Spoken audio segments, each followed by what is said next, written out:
Building a big superheroic chest very often means doing more than basic bench presses and push-ups in our chest workout. But in the age of Instagram and TikTok fitness, very often we wind up thinking that it means doing a lot more than the basics, and that can lead us to do some of the dumbest chest exercises that I have ever seen.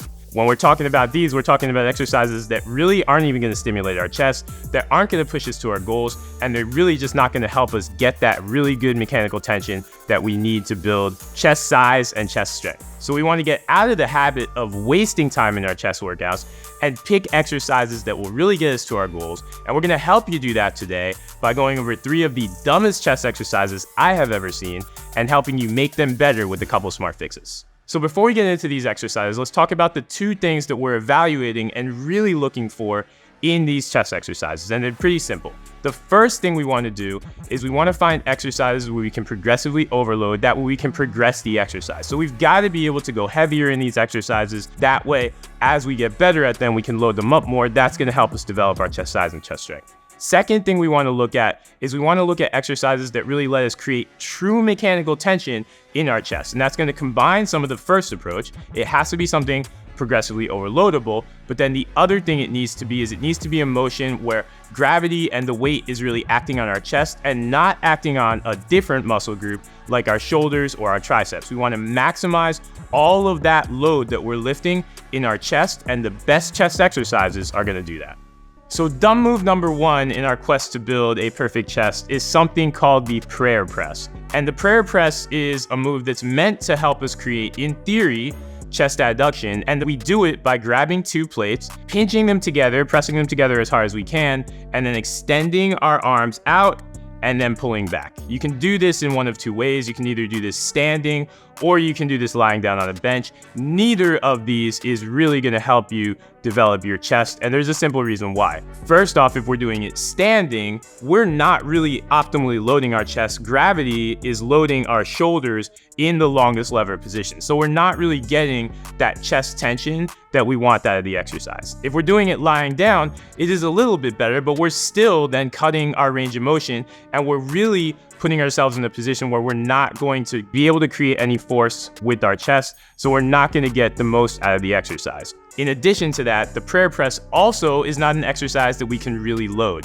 You will never see anybody prayer pressing 3 or 4 or 5 45-pound plates because it just isn't something that we can do. And if we can't really overload the exercise and create challenge with it, then it's not really an exercise that's going to help build our chest. If anything, you can use it as a warm-up or an activation, but it's not an exercise that's going to help you get the chest size or the chest depth that you really want. So what are we going to do instead of the prayer press? If we think about and analyze the reasons that people might do the prayer press, the key for that is they are chasing a really good sense of chest squeeze and chest adduction. Our pecs are designed to pull our upper arms together, and that is their main function. It's something that we think we're getting with the plate press, and we think we're getting it isometrically because we're squeezing that plate the whole time. We're not creating the max tension on it. So what we can do instead is go to an actual underrated exercise that I think a lot more people should do in their chest training, and that is a bench supported cable fly. For this exercise, we're going to go to an incline. You can set this to 30 degrees, 45 degrees. It's going to depend a little bit on your cable setup. But either way, we've got our back supported, so we've got a nice stimulus and a nice feedback to make sure that our shoulder blades are going back. We get to lead with our chest, and on every rep, we've got tension both in the stretch position on the fly and in that squeeze position on the fly. So we're getting a full range of motion chest adduction out of the exercise. This is going to be a lot more of an optimal way for you to train chest adduction, and it's an exercise that makes for a really, really great finisher in any of your chest workouts. Dumb move number 2 on our list is something called the hex press. And this is what happens when people get too fancy with dumbbells, but they haven't really thought anything through in terms of how they're really going to attack their chest. What we're trying to do on the hex press, you can do this on a flat, incline, decline, whatever you want. But either way, we are pressing, so we know that, or we think that's really good for our chest. And then as we are pressing upwards on every rep, we are also hex pressing 2 dumbbells together as we're on the way up. And again, it's very similar to what we just talked about with the prayer press, in that people think that they are getting a lot of adduction work simply because we are squeezing 2 dumbbells together as we press up. Thing is, In the process of theoretically, even if we say that we're going to get some of that adduction work because we're pressing those dumbbells together, we are also not placing our arms in an angle that's really going to optimize the pressing motion that we know really changed our chest too. We're instead putting our elbows wind up close to each other, and we wind up in a position to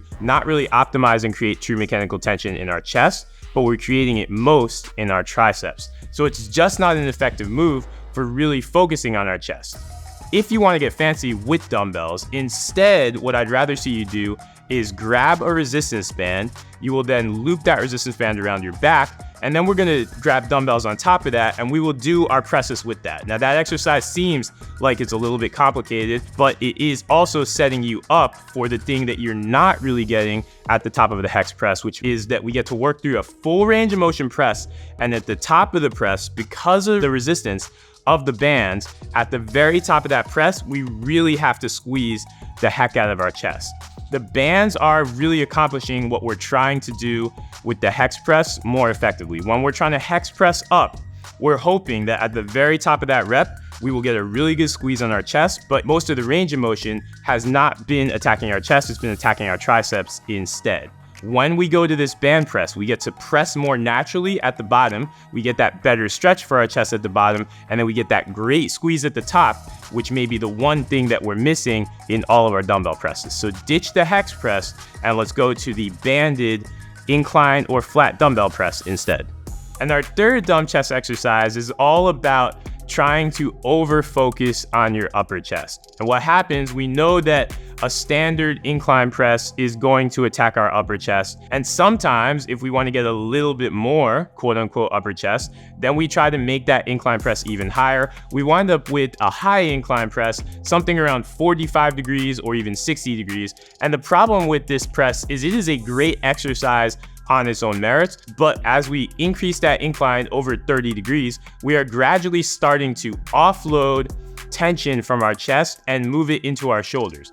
As we move into that higher angle, it starts to become a lot more similar to an overhead press or a military press, and we're just not going to get that challenge that we really want for our chest. Even if we are focusing on our upper chest, we're starting to eliminate more of our overall chest development with the exercise. So that high incline press, anytime you get over 30 degrees on your bench and you're still trying to think of this as a chest exercise, realize that it's a fine exercise. It is just not going to really help you develop your chest. It's instead starting to help you develop your shoulders instead.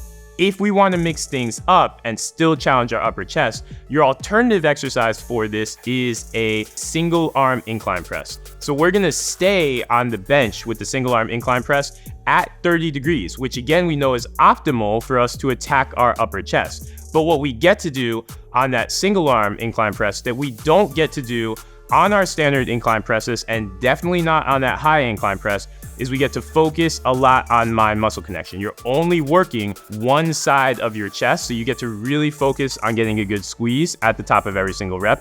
And we also get to really make sure we key in on getting a full range of motion. I can get a nice deep stretch because I'm only working one side of my chest, and then I can drive up. And the best part of this exercise, we can, once we get familiar with it and once we understand balance, we're gonna be able to move a lot of weight. And again, that is one of the keys to eventually developing your chest. We want to choose these exercises and make sure they're gonna let us move a lot of weight and push that weight into the stratosphere as our training career continues. And we want to make sure we can get a ton of mechanical tension through our chest. You get that with the single arm incline press, and you get that with all three of the alternative exercises we've given you today. So ditch those three exercises, the prayer press, the hex press, and that high incline press. Tell all your friends to ditch it too. Make fun of your friends when they do it because they're wasting time, and focus on the exercises we gave you instead so that you can really grow your chest.